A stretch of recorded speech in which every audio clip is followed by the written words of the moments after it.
देखिए, लोकसभा चुनाव संपन्न हो गए हैं, लेकिन अभी भी कई तरह की जानकारियां जो हैं लोकसभा चुनाव को लेकर निकल कर सामने आ रही हैं, जो बताने के लिए हम आए हैं। और आपको बता दूं, हज़ारीबाग संसदीय सीट का हाल बताने के लिए हम आए हैं। और हज़ारीबाग संसदीय सीट से बीजेपी के मनीष जायसवाल ने अपने निकटतम प्रतिद्वंदी इंडिया गठबंधन से उम्मीदवार जेपी भाई पटेल को लगभग 2,75,000 वोटों के मार्जिन से शिकस्त दी है। हालांकि अब सरकार बनाने की प्रक्रिया एनडीए गठबंधन पूरा कर रही है, लेकिन जो हज़ारीबाग संसदीय सीट का लेखा जोखा है वह इस कदर है कि सदर विधानसभा की अगर बात कर ले तो सदर विधानसभा में भाजपा को 1,53,883 वोट पड़ते हैं। वहीं कांग्रेस को यानी इंडिया गठबंधन को 87,979 वोट पड़ते हैं। यानी कि यहाँ जो मार्जिन रहता है दोनों दलों के बीच 65,904 वोटों का रहता है। बीजेपी 65,904 वोटों से यहाँ पर लीड करती है। मांडू विधानसभा की बात करें तो मांडू विधानसभा में भाजपा के पक्ष में वोट पड़ने की जो संख्या है वह है 1,18,777 वोट। और वहीं इंडिया गठबंधन को यानी कांग्रेस को 86,609 वोट पड़ते हैं। और इन दोनों के बीच चूँकि निकटतम प्रतिद्वंदी यही दोनों थे, जेपी भाई पटेल निकटतम प्रतिद्वंदी थे, तो यहाँ जो मार्जिन रहता है वह 32,168 वोट का रहता है। लेकिन यहाँ सबसे सोचने वाली बात यह रहती है कि JBKSS के संजय मेहता को यहाँ काफ़ी संख्या में वोट मिलते हैं। लगभग 53,296 वोट संजय मेहता लेकर आते हैं, जो निर्दलीय हज़ारीबाग संसदीय सीट से चुनाव लड़ रहे थे। यानी कि JBKSS ने यहाँ अच्छी संख्या में वोट अर्जित की, लोगों का प्यार उसे यहाँ मिला। वहीं बड़कागांव विधानसभा की बात कर ले तो बड़कागांव विधानसभा से कांग्रेस की विधायक हैं अंबा प्रसाद। इंडिया गठबंधन को उम्मीद थी कि वहाँ से उसे अच्छी वोट मिलेगी, लेकिन वहाँ की बात कर ले तो वहाँ भाजपा को वोट मिलते हैं 1,33,579 वोट मिलते हैं। वहीं इंडिया गठबंधन यानी कांग्रेस को जेपी भाई पटेल को वहाँ 74,548 वोट मिलता है। और दोनों के बीच जो मार्जिन होता है, जो अंतर होता है, वह 59,031 वोट का मार्जिन होता है। यानी कि जो बीजेपी के भाजपा से प्रत्याशी थे मनीष जायसवाल, वो 59,031 वोट से बड़कागांव विधानसभा भी लीड करते हैं। JBKSS की स्थिति बड़कागांव में भी अच्छी दिखाई देती है। JBKSS वहाँ भी 31,639 वोट लेकर आता है। यानी कि JBKSS ने बड़कागांव विधानसभा से भी अच्छा वोट लाया। संजय मेहता पहली बार लोकसभा चुनाव लड़ रहे थे, JBKSS से निर्दलीय उम्मीदवार थे, और उन्हें बड़कागांव में भी 31,639 वोट प्राप्त होते हैं। बरही विधानसभा की बात कर ले, बरही विधानसभा से कांग्रेस के विधायक आते हैं उमाशंकर अकेला। और इस चुनाव में आपने देखा होगा कि वह काफ़ी एक्टिव भी थे, जेपी पटेल के लिए काफ़ी जोर लगा रहे थे, काफ़ी प्रचार कर रहे थे। वहाँ की बात कर ले तो भाजपा को वहाँ से प्राप्त होता है जो मत, वह है 1,33,168 मत प्राप्त होता है। वहीं कांग्रेस को 51,988 मत प्राप्त होते हैं।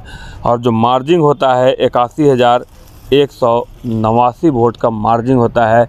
यानी बरही विधानसभा वह विधानसभा बनकर आता है जहां से भाजपा सबसे ज़्यादा मतों से अपने निकटतम प्रतिद्वंदी जयप्रकाश भाई पटेल से आगे निकलती है। 31,000 वोटों से उन्हें वहां पर शिकस्त देती है। इस बूथ पर एक इंटरेस्टिंग बात यह होती है कि इस लोकसभा चुनाव में जो नेता सबसे ज़्यादा जेपी पटेल के लिए चुनाव प्रचार करता दिखा था, वह था उमाशंकर अकेला, जो बरही से कांग्रेस के विधायक हैं। और उनका जो बूथ संख्या है वह 56 है। बरही विधानसभा का 56 नंबर बूथ संख्या में वो एक वोटर है, एक मतदाता है। और अकेला यादव वहाँ से विधायक हैं, वहाँ से मतदाता हैं, लेकिन उनके अपने बूथ पर भाजपा को 395 मत प्राप्त होते हैं। वहीं कांग्रेस को 151 मत प्राप्त होते हैं। यानी कि अकेला यादव अपने बूथ पर भी अपनी पार्टी को लीड नहीं दिलवा पाते हैं, वहाँ से भी उनकी स्थिति मजबूत नहीं हो पाती है। वहीं बात कर ले अब रामगढ़ विधानसभा की, तो रामगढ़ विधानसभा में भाजपा को 1,08,110 वोट प्राप्त होते हैं। कांग्रेस को 75,517 वोट प्राप्त होते हैं और वहाँ पे जो भाजपा प्रत्याशी मनीष जायसवाल हैं वह अपने निकटतम प्रतिद्वंदी को 37,593 वोटों से पीछे छोड़ देते हैं। सबसे ख़ास बात वहाँ JBKSS के लिए भी होती है कि उसे लगभग 55,000 के लगभग का मत प्राप्त होता है। यानी JBKSS पर लोगों ने बड़कागांव, मांडू और अब रामगढ़ में भी भरोसा जताया। उसे लगभग 55,000 लोगों ने वोट किया। एक चीज़ और हम बताना चाहेंगे यशवंत सिन्हा जी के बारे में। यशवंत सिन्हा इस बार काफ़ी सक्रिय थे। जब से जयंत सिन्हा का टिकट हज़ारीबाग संसदीय सीट से कटा था और भाजपा के मनीष जायसवाल को टिकट दिया गया था, तब से यशवंत सिन्हा ने हज़ारीबाग संसदीय सीट पर जो प्रचार प्रसार का जिम्मा था अपने हाथ में लिया था। JP पटेल के लिए खुलकर प्रचार कर रहे थे, उनके नॉमिनेशन में दिखे थे वह। साथ ही साथ कई बार प्रेस कॉन्फ्रेंस कर उन्होंने JP पटेल का समर्थन किया था। खुलकर इस पूरे चुनाव में वह दिखे, समर्थन किया। उनके रील जो थे काफ़ी वायरल हो रहे थे, जो वह सोशल मीडिया पे डाल रहे थे, तथा एक तरह से वह लगातार यह बयान दे रहे थे कि इस बार वह BJP को यहाँ से शिकस्त देंगे। यहाँ तक उन्होंने एक प्रेस कॉन्फ्रेंस में कह दिया था कि वह जब भी चाहे BJP का 2 फाड़ कर सकते हैं। तो हम उनकी बूथ की भी बात कर लेते हैं। हज़ारीबाग के सदर विधानसभा में उनका बूथ पड़ता है और सदर विधानसभा में हुपाद एक जगह है जहाँ उनका बूथ है। उस बूथ पर 560 वोट जो है BJP को मिलते हैं और 110 वोट कांग्रेस को मिलता है। देखा जाए तो यशवंत सिन्हा जो थे अपनी बूथ पर भी JP पटेल को ज़्यादा वोट नहीं दिलवा पाते हैं। साफ तौर पर यह दिखा कि जो हज़ारीबाग है वो BJP का गढ़ ऐसे ही नहीं कहा जाता है। पाँचों के पाँचों विधानसभा जो हज़ारीबाग संसदीय सीट में पड़ते हैं, सभी विधानसभा से BJP लीड करती है।